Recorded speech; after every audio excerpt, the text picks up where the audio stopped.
High বন্ধুরা, কেমন আছেন সবাই? আশা করি নিশ্চয়ই ভালো আছেন। আজকে আসছি ঘুরতে, ক্যানংয়ের বাগানে ঘুরতে আসছি। আজকে দেখাবো আপনাদের ক্যানং কি কি কাজ করে।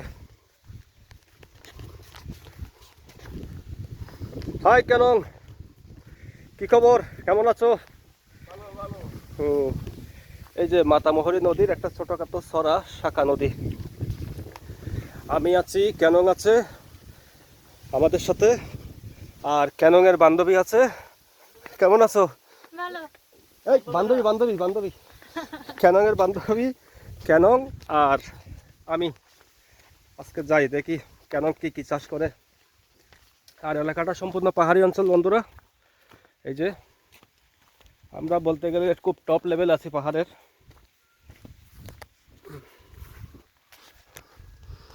এগুলো হচ্ছে যা দেখছেন, এগুলো জুম চাষ, আর অন্য কিছু নয়। ঠিক আছে বন্ধুরা,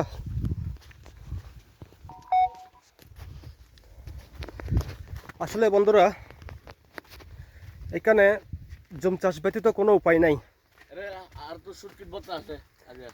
ও, কেনর বাড়িতে শুটকির ভর্তা আছে, দেখা যাক খাওয়া যায় কিনা। হ্যাঁ, আর যদি ক্যানংয়ের বান্ধবী খাওয়ায় আর কি শুটকির ভর্তা, তাহলে না হলে হবে না।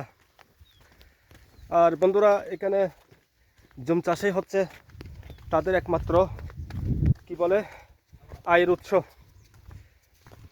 ঠিক আছে বন্ধুরা, এই যে আমরা এখন ছড়া পার হব। আসলে ছড়াগুলো ভালো লাগে। আজকে যদি এখানে বাঙালি বসবাস করতো না বন্ধুরা, হ্যাঁ, কিছু খাচ্ছর বাঙালি, সব বাঙালি না, তাইলে পলিথিন, ময়লা, ডাস্টবিন সব ফেলে দিত। দেখেন আদিবাসীরা কত পরিষ্কার পরিচ্ছন্ন এখানে।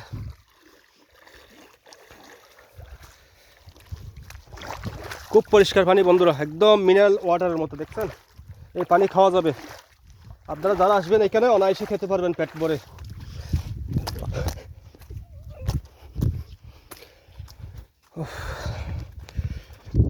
দেখি আমরা জঙ্গলের দিকেই যাব, যা পাই নিয়ে আসবো। কলা, পেঁপে, বড়ই, জলপাই, যা পাই। তবে ক্যানং একটা প্রতিশ্রুতি দিছে আমাকে, এখানে নিয়ে আসছে, একটা কলার চারা দিবে, ওইটা নিয়ে যাব। কিন্তু বন্ধুরা নিয়ে যাওয়ার আগে ভাবছি আমি কিভাবে নিয়ে যাব। আসলে এত দূর থেকে কাঁধে করি। আচ্ছা, তাহলে বন্ধুরা আমরা আপাতত এতটুকুর মধ্যে রাখি, আর পরবর্তী ভিডিও দিব। ওকে।